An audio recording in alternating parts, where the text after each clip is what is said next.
بسم اللہ الرحمن الرحیم ان اللہ و ملائکتہ یصلون علی النبی یا ایھا الذین آمنوا صلوا علیہ وسلموا تسلیما اللہم صل علی سیدنا محمد وعلی آل سیدنا محمد وصحبہ سیدنا محمد وبارک وسلم صلی علیہ الصلاۃ والسلام علیک یا سیدی یا رسول اللہ وعلی آلک و اصحابک یا سیدی یا مرشدی یا محمد صلی اللہ علیہ وسلم جو دم غافل سو دم کافر سانو مرشد اے سمجھایا ہو سنیا سخن گئیاں کھل اکھاں اساں جت مولا ولایا تی جان حوالے رب دے اساں ایسا عشق کمایا ہو مرن تھی اگے مرگے باہو تاں مطلب پایا انتہائی واجب احترام میرے لیے ہم سب کے لیے قابل قدر سادات اکرام وہ بھی کونا سادات کا اور ادھر بھی میرے ساتھ تو میرے لیے بھی سعادت ہے سب کے لیے سادات اعظام میں ہم ان دعاؤں کے زیر سایہ اکٹھے بیٹھے ہیں اللہ سبحانہ و تعالیٰ اس اعلیٰ خون کو قائم بھی رکھے اور ان کو دین کی خدمت کرنے کی اور زیادہ توفیق عطا فرمائے۔ میرے دوست کھوکھر صاحب جنہوں نے خود بتا دیا کہ 15-16 سال پہلے راجہ رزاق صاحب کے وساطت سے ملاقات ہوئی تو میں سمجھتا ہوں کہ یہ ملاقاتیں جس میں اپنی کوئی ذاتی غرض و غایت نہ ہو اور صرف ایک ہی غرض ہو کہ ہمارا یہ رشتہ اللہ اور اس کے رسول کی رضا کا رشتہ ہے، ہماری یہ محبت، ہماری یہ چاہت اللہ سبحانہ و تعالیٰ کے رضا کے لیے، اللہ کی خوشنودی کے لیے ہے۔ اور چونکہ یہ نسبت والے لوگ ہیں اور ان کی نسبت رسول اللہ صلی اللہ علیہ وسلم سے ہے اور رسول اللہ صلی اللہ علیہ وسلم کے در کے خادم ہونے کی وجہ سے سلطان باہو رحمۃ اللہ علیہ کو یہ عزت، یہ عظمت، یہ شہرت، یہ مقام صرف اس لیے ملا کہ سلطان باہو نے ساری زندگی ڈھنڈورا وہ پیٹتے رہے کہ رسول اللہ کے غلام بن جاؤ، رسول اللہ کی غلامی میں آ جاؤ، رسول اللہ کو فالو کرنے لگ جاؤ، رسول اللہ کے طریقوں پہ چلنا شروع ہو جاؤ تو تم اس دنیا میں بھی کامیاب اور آخرت میں بھی فلاح پاؤ۔ اور وہی ڈھنڈورا وہ جو پیٹتے رہے اور وہی جو لوگوں کو اس طرف راغب کرتے رہے، اس کا عزیز نے پہلے ذکر فاذکرونی اذکرکم، تو باہو زندگی کے 63 سال اللہ اللہ کرتے رہے، اب قیامت کی صبح تک لوگ باہو باہو کر رہے۔ انسان تو انسان وہاں حضرت سلطان باہو کے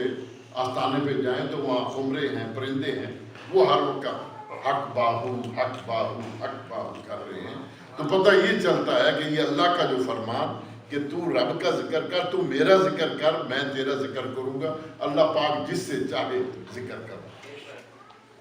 ہم پاکستان میں ہوتے ہیں نا تو بسوں کے اوپر، ٹرکوں کے اوپر، چوکوں کے اوپر، روڈوں کے اوپر ہر طرف وہ نام، کہیں داتا گنج بخش علی حجویری روڈ، کہیں حضرت سلطان باہو روڈ، کہیں حق باہو چوک، کہیں بسوں پہ، ٹرکوں پہ۔ تو یہ ہم نہیں کر رہے، یہ اللہ پاک لوگوں کے دلوں میں ڈال رہا ہے۔ اللہ سبحانہ و تعالیٰ لوگوں کے دل، یہ آپ لوگ نہیں محبت کر رہے ہیں، ریاست آپ نہیں کر رہے، رب کروا رہا ہے۔ آپ کے دلوں میں بھی محبت اس فقیر کی کہ یہ بہانہ بن جاتا ہے۔ بھائی آپ نے تو پارٹی بلائی تھی عید ملن پارٹی، لیکن عید ملن پارٹی میلاد مصطفیٰ کی پارٹی بن گئی، عید ملن پارٹی نسبت والی پارٹی بن گئی۔ اکٹھے ہوئے ہمارے بھائی، اکٹھے ہوئے بہنیں بیٹیاں اکٹھی ہوئیں تو وہ ایک مقصد کے لیے کہ چلو ہم سب رسول اللہ کے غلام ہیں، یہ چند لمحے ہمیں مل جائیں کہ ہم اللہ اور اس کے رسول کا ذکر کر سکیں، اس کے ساتھ اپنی نسبت اور اپنے تعلق کا اظہار کر سکیں۔ دوستان گرامی، چونکہ میں فقیر ہوں اور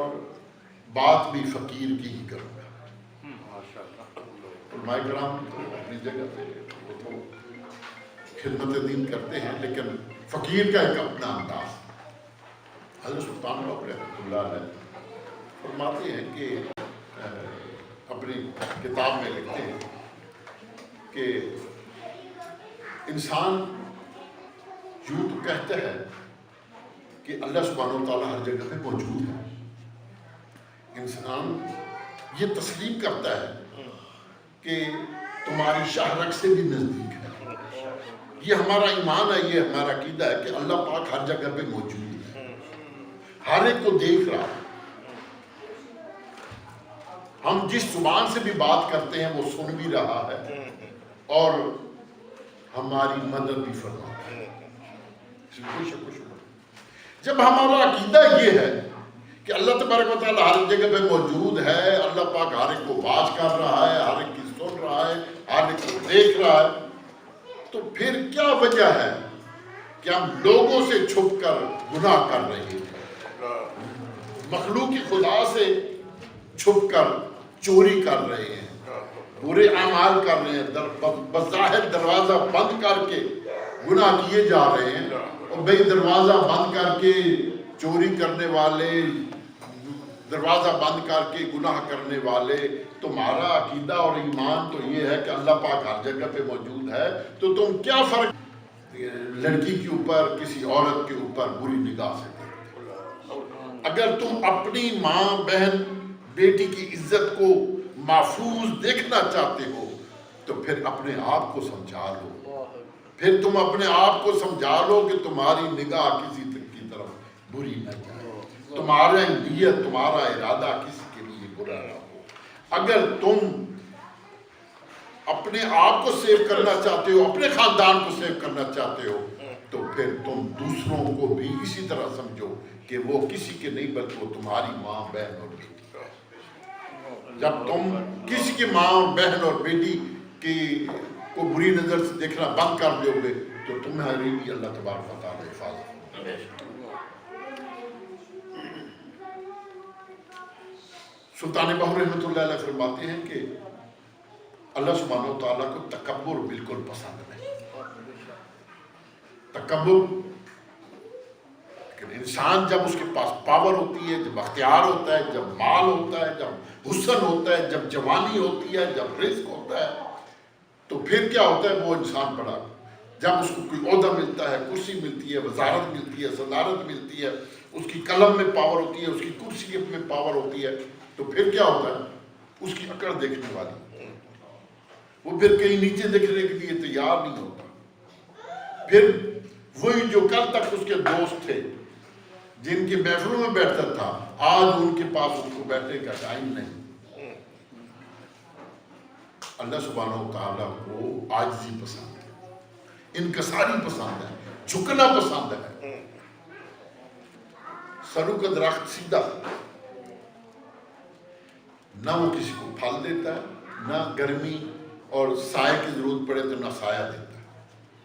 اور اس کے مقابلے میں آم کا درخت لے لو، جموں کا درخت لے لو، مالٹے کا درخت لے لو، سیب کا درخت لے لو، بادام، اخروٹ، کوئی بھی درخت لے لو، جب اس کے اوپر پھل لگتا ہے تو وہ جھکا ہوتا ہے۔ جھکا ہوا درخت پھلوں سے بھرا ہوتا ہے، اس سے پھل بھی میسر ہوتا ہے اور ضرورت کے وقت سایہ بھی وہ دیتا ہے۔ تو انسان بھی اسی طرح جو جھک جائے، جو اپنے آپ کو جھکا کے رکھے، اللہ سبحانہ و تعالیٰ اس کے اوپر اپنا کرم فرماتا ہے۔ ہم نماز پڑھتے ہیں تو نماز پڑھتے ہوئے ہم اپنا ماتھا جا کر زمین پہ ٹیکتے ہیں، بلکہ اس سے بھی کوئی نیچی جگہ ہوتی تو ہم وہاں بھی جا کر اپنا ماتھا ٹیکنے کے لیے، چونکہ جھکنا رب کو پسند ہے۔ تو اس لیے جو بندہ اکڑ کرتا ہے، جو فخر کرتا ہے، جس کو اپنے بھائی یہ حسن، یہ جوانی، یہ تو ڈھلتی چیز ہے، آج ہے کل نہیں ہے، آج ایک بندے کے پاس دولت ہے، کل وہ فقیر بھی ہو سکتا ہے، اس لیے کسی چیز پہ فخر اور گھمنڈ نہ کرو، تکبر نہ کرو. جتنا تمہیں اللہ پاک زیادہ دے اتنا جھک جاؤ. جب جھکو گے تو اللہ پاک اور عطا کرے. سلطان باہو رحمۃ اللہ علیہ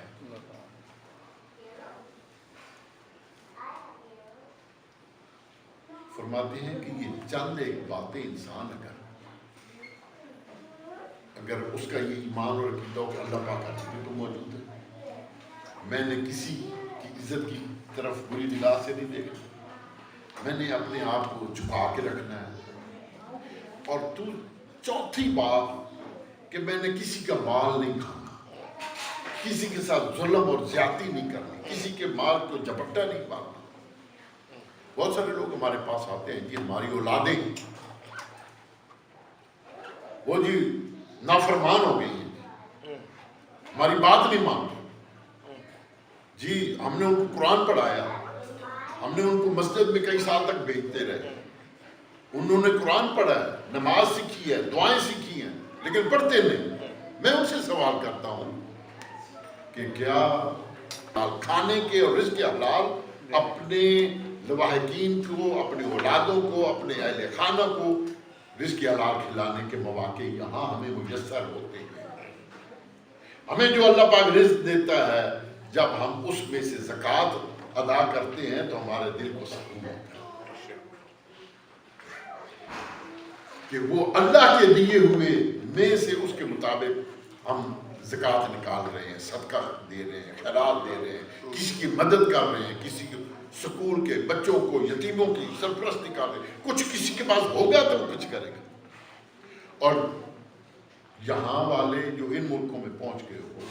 تمہارا ہاتھ اللہ سبحانہ و تعالیٰ نے اوپر والا ہاتھ بنا، اور اللہ کا فرمان کے نیچے والے ہاتھ سے اوپر والا ہاتھ بہتر ہے. رسول اللہ کا فرمان کے نیچے والے ہاتھ سے اوپر والا ہاتھ بدرجہ ہاتھ. تو یہاں آ کر تمہارا ہاتھ اوپر والا ہو گیا ہے. یہاں آ کر اللہ سبحانہ و تعالیٰ نے تمہارے روزی کے دروازے کھول دیے ہیں. اللہ تبارک و تعالیٰ تمہارے رزق میں اور زیادہ برکتیں عطا فرمائے، وسعتیں عطا فرمائے، اور جو رزق رب نے دیا ہے اس میں سے اللہ کی راہ پہ خرچ کرنا بھی نصیب فرمائے. رزق تو بہت لوگوں کو ملتا ہے، لیکن توفیق کسی کسی کو ہوتی ہے کہ وہ اللہ کی راہ پہ خرچ کر سکے. توفیق ہوگی تو کوئی کرے گا. اللہ تبارک و تعالیٰ ہمیں صراط مستقیم پہ چلنا نصیب فرمائے، ہمیں بھٹکنے سے محفوظ فرمائے، شر شیطان سے محفوظ فرمائے، اور صوفیاء کی بتائے خوبصورت راہ. اور صوفیاء کی راہ وہی ہے جو رسول اللہ نے بتایا، جو قرآن ہمیں بتا رہا ہے، جو اللہ کے محبوب رسول بتا رہا ہے، وہی صوفیاء. صوفی کو مقام ولایت ملتا اس وقت اس منصب پہ، اس وقت تک ولایت پہ وہ فائز نہیں ہو سکتا جب تک رسول اللہ کو پوری طرح وہ فالو نہیں کر سکتا. جب تک رسول اللہ کو فالو نہیں کرے گا، رسول اللہ کے طریقوں پہ نہیں چلے گا، وہ مقام ولایت پہ فائز ہو نہیں سکتا. اللہ تبارک و تعالی ہمیں ان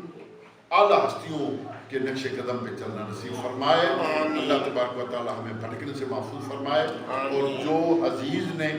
جس سکول کا تعارف شاید پچھلے سال میں نے بھی کروایا تھا، کیونکہ پچھلے سال اس کی شروعات کی تھی، اب تو 1 سال سے زیادہ ہو گیا. تو الحمدللہ جس سکول سے پچھلے سال جن سکولوں کی ابتدا کے جہاں 80 اسٹوڈنٹ سے شروع ہوا، وہاں 300 پلس چلے گئے 1 سال کے اندر. پاکستان میں ایک بڑا اچھا سکول سسٹم ہے بیکن ہاؤس، ان کی بہت ساری شاخیں ہیں جو انہوں نے اربن ایریا میں یا بڑے شہروں سے تھوڑا سا ہٹ کے کچھ شاخیں ایسی بنائی ہیں. ان سے اسٹوڈنٹس نکل کے وہ ہمارے راستی اسکول آف ایکسیلنس اور راستی ماڈل اسکولوں میں آ رہے ہیں. تو وجہ صرف یہی ہے کہ وہاں اچھی سکولنگ ہے، وہاں دنیا کے ساتھ ساتھ دین کی علم ان کو دیا جا رہا ہے. اور پھر جو سب سے زیادہ جو مجھے جس سے زیادہ خوشی ہوتی ہے کہ ان سکولوں میں غریبوں کو اور خاص طور پہ یتیم بچوں کو وہاں اس کو پرائرٹی دی جاتی ہے۔ اللہ تبارک و تعالیٰ ہمیں اس قسم کے نیکی کے کاموں میں بڑھ چڑھ کر حصہ لینے کی توفیق عطا فرمائے۔ وآخر دعوانا ان الحمدللہ۔ اس کے دعا ہم سب کی حاضری جو گفتگو ہوئی، جو اللہ اور اس کے رسول کے احکامات بنائے گئے، اللہ العالمین ہم سب کا آنا اپنی بارگاہ میں قبول فرما۔ اللہ العالمین ہم سب کو نیکی کے کاموں میں بڑھ چڑھ کر حصہ لینے کی توفیق عطا فرما۔ اللہ العالمین ہم سب کو عمل کی بتانے کی توفیق عطا فرما۔ اللہ العالمین ہم سب کو بھٹکنے سے محفوظ فرما، شر شیطان اور نظر بد سے محفوظ فرما۔ اللہ العالمین اچھائی کی راہ پر چلنا، اچھوں کا ساتھ دینا نصیب فرما۔ اللہ العالمین کھوکر صاحب اور ان کی جماعت جو ایک مشن کے لیے کام کر رہے ہیں، ہر مہینے بھائیوں کے اکٹھے کرتے ہیں، بہنوں کے اکٹھے کرتے ہیں، اللہ پاک ان کو وقت عطا فرمائے۔ جو احباب یہاں حاضر ہوتے ہیں، اپنا قیمتی وقت دیتے ہیں، اللہ تبارک تعالیٰ اس کا اجر انہیں عطا فرمائے۔ اور یہی لمحات، یہ گھڑیاں جو اکٹھے ہونے پہ یہاں گزارتے ہیں، ارادہ یہی ہونا چاہیے کہ ہم اللہ اور اس کے رسول کی رضا کی خاطر مسلمان اکٹھے ہو رہے ہیں۔ اللہ العالمین اس میں اور زیادہ برکتیں عطا فرمائے، کامیابی نصیب فرمائے، سب کے روزی رزق میں اضافے فرمائے، سختی بیماری مصیبت پریشانی شر شیطان و نظر بد سے محفوظ فرما، اچھائی کی راہ پہ چلنا نصیب فرما، اندروں کا ساتھ نصیب فرما، برے لوگوں سے، بری نگاہوں سے، برے سنگت سے، برے ساتھ سے محفوظ فرما۔ اللہ العالمین ملک پاکستان کو سلامتی میں رکھ، اپنی حفاظت میں رکھ، اور اللہ العالمین جہاں بھی جس ملک میں بھی مسلمان آباد ہیں، سب کو اپنی حفاظت میں رکھ، اپنے کرم و فضل میں رکھ، سب کو دارین کی نعمتوں سے نواز۔ اللہ العالمین یہ شکاگو اور شکاگو کے سبر میں جو ہمارے بھائی رہتے ہیں، اللہ العالمین ان کو سب کو اپنی حفاظت اپنے فضل میں رکھ۔ صلی اللہ تعالیٰ علی خیر خلقہ و نور عرشہ و زینت فرشہ و قاسم رزقہ سیدنا مولانا محمد و آلہ وصحبہ اجمعین آمین برحمتک یا لا الہ الا اللہ محمد رسول اللہ۔ آذان دے دیں۔